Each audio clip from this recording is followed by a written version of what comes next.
बि मसइलो आहे उहो असां ते था हणनि पिया त साईं इहो आहे लाहौर में जे अॼु स्पोक जो चवनि था पिया त घणी आहे इहो जेको धुओं आहे थिए थो पियो उहो बि साईं मुराद अली शाह ते हणनि था पिया। इहो हिननि जो कहिड़ो तरीक़ेकार आहे न हू चवनि था शाह साहब चवनि था त रिपोर्ट अंग्रेज़ी में आहे ऐं पीपल्स पार्टी जा वुज़रा अंग्रेज़ी पढ़ी नथा सघनि ऐं इन करे उन्हनि खे रिपोर्ट सम्झ नथी अचे।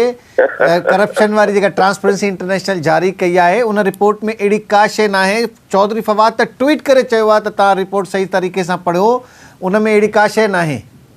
ॾिसो हाणे मां उहो ई चवां थो हिननि वटि अहिड़ा कूड़ा मौजूदु आहिनि जे हो केलो खाईंदा हूंदा ऐं तव्हां पुछंदो त साईं छा था खाओ त चवंदा ॾाढ़ूं था खाऊं पिया। इहो मतिलबु एतिरो बि इहे कूड़ ॻाल्हाईंदा आहिनि।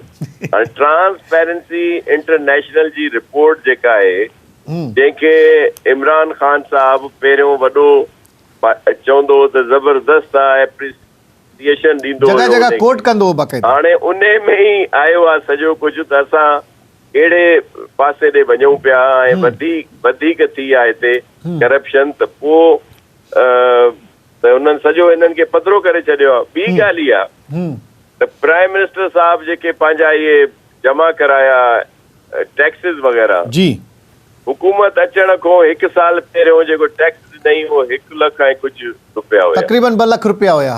हा हाणे जेको टैक्स ॾिनो अथई उहो 90 लख खां बि मथे आहे, 98 लाख आहे।